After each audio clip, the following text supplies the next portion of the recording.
Do you think a U.S. strike on Venezuelan land will bring a peaceful transition or more instability? Well, I think President Trump is perfectly capable of peace through strength. I think he is the most capable president that we have had, and certainly available at the current time to bring peace through strength. Now, whether there's a strike or not, if there is, I would expect that President Trump's intent would be to make it as simple and quick as possible with the least amount of casualties, and certainly within the rule of law. So that would have to be very clear. We are very aware that President Trump does not like war. He's trying to stop war. And so if he actually does use use weapons on land in Venezuela, in another sovereign state, that he has intent to be very, very limited with what he wants to do, because he hates war. He's very open about that. He doesn't like war, and he doesn't like armed conflict. Yeah, exactly. He just received the FIFA Peace Prize just today, so it's clear that this is not something he necessarily wants to get into at all. And if anything, it could be viewed as retaliation for everything we've seen the drug boats come here to do. But Scherie, turning to this, it took 5 years, but the feds say they finally got the man who allegedly placed the pipe bombs outside of the RNC and the DNC. And according to Attorney General Pam Bondi, the evidence was there the entire time. The Biden administration just didn't do anything with it. So are you surprised, Scherie?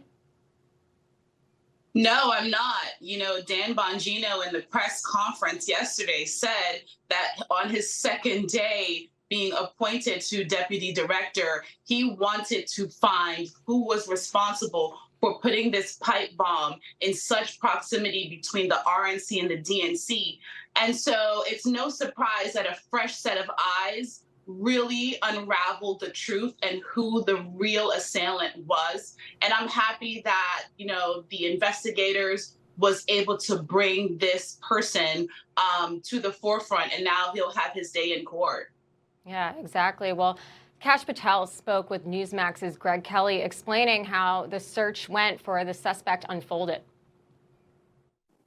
In my opinion, the prior administration either was completely incompetent or intentional in their weaponization of justice and law enforcement. And we know they have a track record of the latter with Arctic Frost and Russiagate and so many else. So I put this in that folder. Yeah. I mean, Christina, you've been politically targeted by the Biden administration. Yeah. You have unique insights here. I mean, why do you think the previous administration couldn't get this done? Yeah, I think they were selectively targeting conservatives. I'm still a criminal defendant today in the state of Arizona. This is something that Democrats have weaponized the justice system far and beyond anything that they can accuse Donald Trump of. It's still ongoing. It's been many of us have been dealing with this for 5 to 10 years, some even longer than that. So it comes as no surprise to me that someone that would potentially be labeled a liberal was given a free pass, and that they did nothing to try to bring justice. So it's disappointing, but I'm not surprised. Yeah, I think that's what a lot of people are trying to figure out right now, the narrative, the motive, why this all occurred.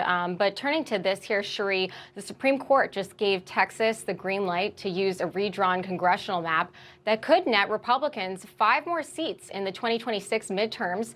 The court here reversing a lower court ruling that called it racial gerrymandering. So this is a big win for Republicans ahead of the midterms. Scherie, can you talk about the implications of this win?